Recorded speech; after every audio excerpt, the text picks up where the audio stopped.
all the main issues. If anybody has any questions at this point, I can take them.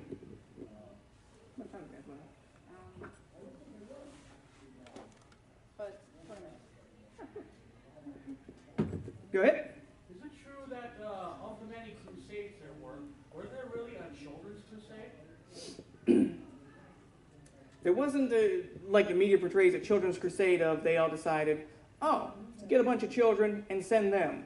It was more of they announced, let's go on a crusade, and a bunch of misguided people believed that the Arabs couldn't withstand the singing of children. If children sang to them, they would be like, oh, the Lord's power, your Lord's power is too strong for us. We surrender. So somebody gathered up a bunch of children, took them on crusade, while the knights were still preparing their armies, getting food supplies, all that stuff. And they took these children. None of them actually made it to Arabia. They actually only made it to Spain, Italy, and the Venetian. A lot of crusades went to Italy, where the Venetian fleet would get paid off to take them to the crusade lands.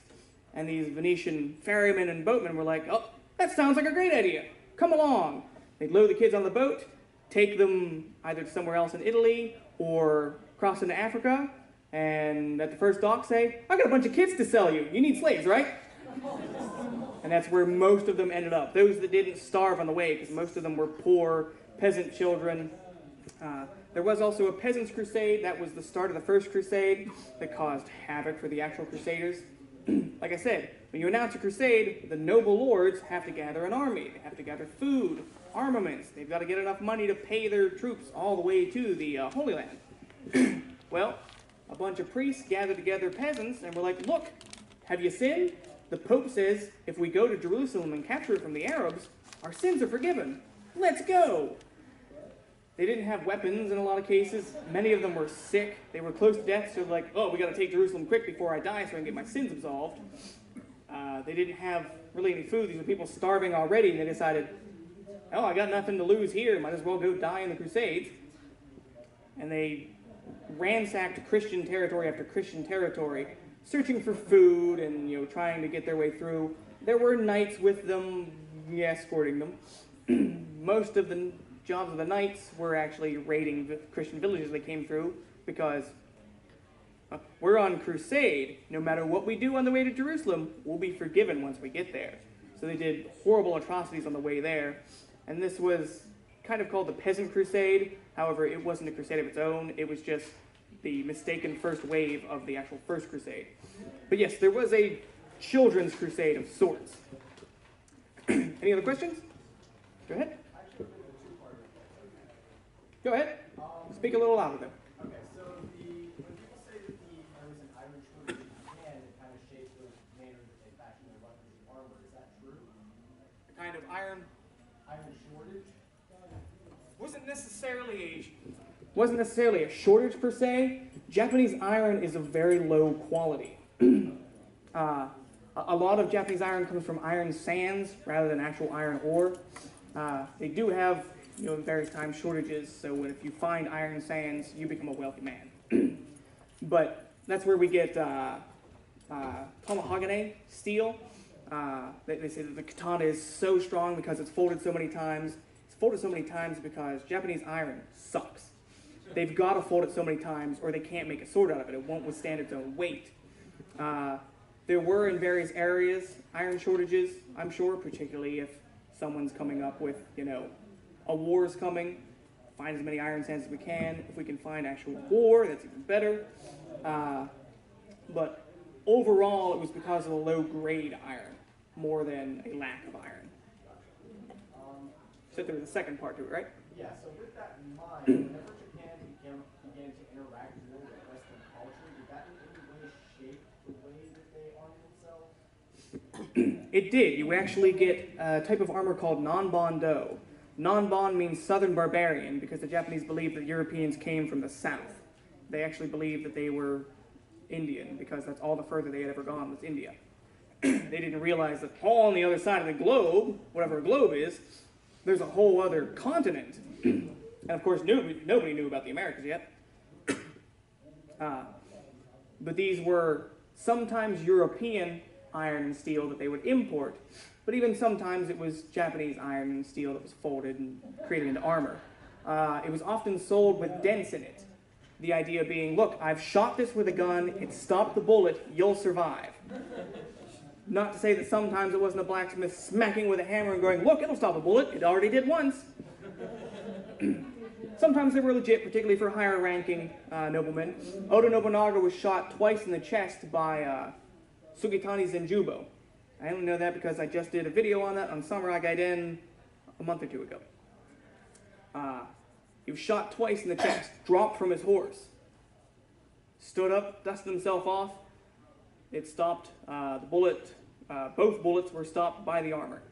As I said, some of that was imported. Portugal, the Dutch, some of it was imported from China.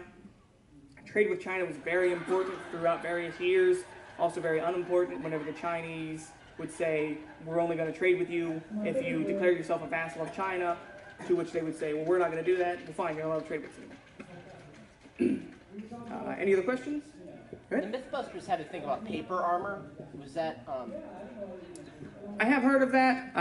It kind of... paper armor. Yeah, he said that the Mythbusters had an episode that dealt with paper armor. I have heard of that. It certainly wasn't common. I have seen the test that it could work. Now, you could argue they did. I'm going to try to think of the term. I'm hoping it comes to me before I get to that section of this. Okay, thank you. But particularly cavalry would wear this big basket, horo. It did come to me. It was called a horo. It was sometimes it would be a wicker basket, like thin, lightweight wood, and they would surround it with either paper or silk. And the idea was, if you were being pursued by another mounted archer, because samurai mounted archers, if you fired his arrow, it would get caught in the paper, slowed down by the paper, and it would the fletchings would get caught. So it would never actually hit you. It would be out about this far behind you, and like I said, it was either silk, lower grade ones would be made with paper. They made umbrellas out of paper. They used a lot of paper because they had a lot of wood, not a lot of iron. Any other questions? Go ahead. Are there any movies you recommend? A lot of movies out there. For European,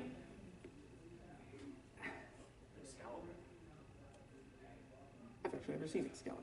I did as a kid, but I haven't seen it recently. Ironclad is one of those movies that it's good for, it has kind of a realistic representation of combat, but it's not a good movie. The plot is very convoluted in that Prince John, well, I guess he's King John by this point. King John is the bad guy. He's the villain. However, they portray him in a very Christ-like fashion. He is often standing on water in a camera angle that makes him look very Christ-like. He stands like this a lot in the movie. So, usually in Western society, you don't see Christ as the bad guy.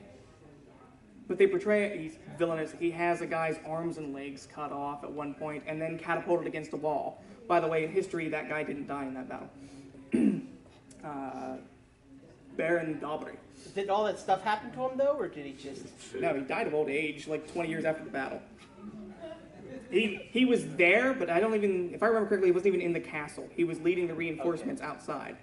But he didn't even die in that battle. He survived that, and I think at least a decade after. I was confused whether he actually had his arms and legs cut off, or, Nope. Okay. However, the combat mechanics of it, they show half swording, which is where you grab the blade and use the finger guard, sort of like an axe or a billhook. The Templar uses that a lot. It's a very realistic portrayal of the combat, but the plot is crap. Kingdom of Heaven is brought up a lot. It's not really that great. It's not a good portrayal. First of all, Balian de Ibelin wasn't the son of a blacksmith. He was a nobleman there from the get-go. He's Balian de Ibelin of Ibelin, which was a noble area. Japanese, a lot of the Kurosawa stuff is pretty good. Particularly Ron and Kagemusha are both pretty good ones. They're all older ones. The issue is, and with modern media, you're looking at Japanese stuff, you're not going to get a lot of decent realistic ones. Now they're getting into like 13 Assassins, where guys that have been wounded 13 times are running through and just slaughtering people like crazy, and then they survive at the end. Not going to happen.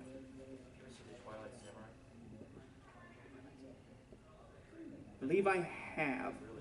But it's about a guy who's kind of like a samurai who doesn't want to be a samurai. I believe so. Another old one that's good for that. It's called Kiri. It's great in that it's a spoof of samurai movies. However, it winds up being more realistic than a lot of samurai movies. It's starring Nakadai Tatsuya, he basically replaced Mifune Toshiro in Kurosawa's stuff. He is the straight man. He is a former samurai who became fed up with samurai life and how the samurai treated people and thought that how samurai treat peasants is wrong, so he became a yakuza. It's set in the Edo period-ish. But it parodies Seven Samurai, kind of parodies Kagemusha a bit, but all of those classics. It parodies them, plays them somewhat straight at the same time, and there's some decent fight scenes. You in the black, gray hoodie, you have your hand up?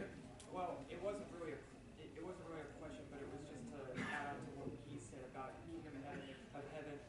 Isn't there a director's cut that sort of fixes some problems with the original film? Is that just maybe not help anything with it? I've never seen the director's cut. I don't know what all it fixes, but I know that it has inherent issues in it, just in the plot line that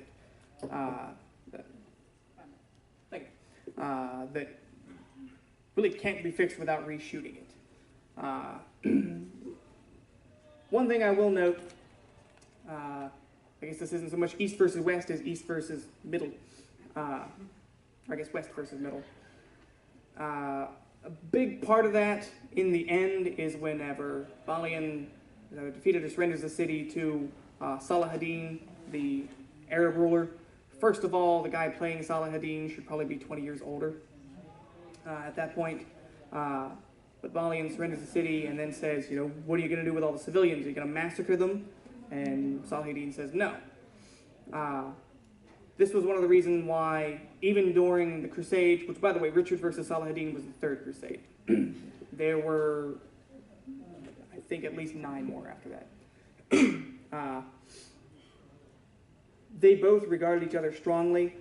Salah-ad-Din was considered such a noble person, even for, especially for a Muslim, as far as the Europeans were concerned, that several generations later, one of the rulers of the Holy Roman Empire, Germany, I don't think it was the emperor, but it was one of the dukes, created an effigy in honor of Salah-ad-Din and gave it to the Arabs, because he said, Salah-ad-Din was such a great guy, regardless of religion or culture, you guys deserve this.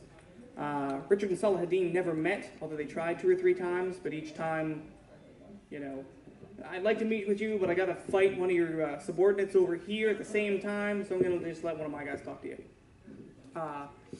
At one point, where I was going with that whole thing, Salah-ad-Din kills about 1,000 European prisoners. This was because some months before, Richard had captured a few thousand Arabic prisoners. And Richard realized, I'm low on food, I'm in enemy territory, they're slowing me down, but I can't let them go because then they'll just rejoin their army. So he had them all executed. So Salah-ad-Din, the next fort he captured, instead of ransoming them off like they normally would, he said, if your guy is going to kill all of us, we're going to kill all of you. And he executed all of them. So that's why that part, that scene in there is so big. Also, every time Jerusalem would change hands, whoever won would normally take out all of the inhabitants of the opposing side. An Arab, a Muslim would take over, and he'd kill all the Christians. A Christian would take over, he'd kill all the Muslims. So it was such a big deal when Salah-ad-Din took over and said, you don't have to leave. You're free to stay. You're free to convert. If you want to leave, gates open. We're not going to harass you.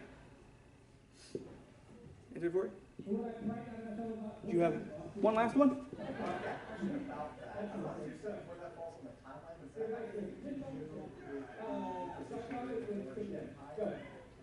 Moorish Empire? By the time of the Third Crusade, I believe that now we're getting into once the Moors are starting to get pushed out of Spain.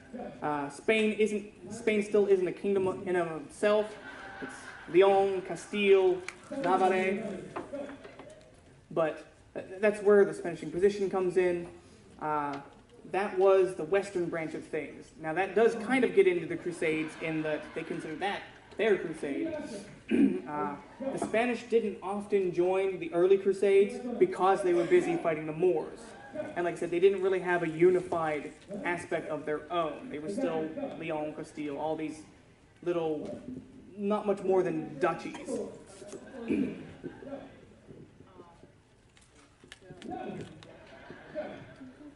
I guess, do we have room for one last question? Everybody's got one? Short one? No? Okay then, thank you for coming. Richard Shaffer. Like I said, you can find us. You already took it down. Thank you. It was Dick Jutsu, which I hope is not what it sounds like. It's not. Okay. Yeah, my website is dickjutsu.com. My name is Richard. It's named after my grandfather, Dick. Jutsu is Japanese for style or way. It is or style or technique. It is my technique. It's where I hawk off my writing, and like I said, on YouTube we are Samurai Gaiden. You can find us under Dick Jutsu too. The Samurai Gaiden channel of its own is still getting set up. It's not completed yet.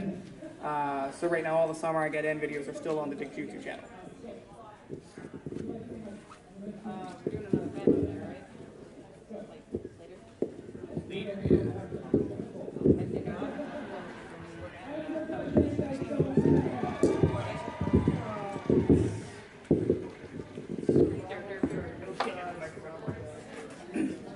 By the way, we're doing more panels, 9 tonight, 9:30?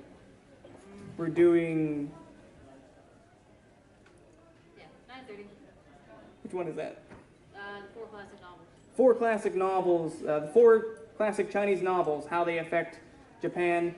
Tomorrow at 1:30 in this room, we're doing Samurai Myth Conceptions, where we'll talk about, the media portrayal of samurai and how it differs from reality and history.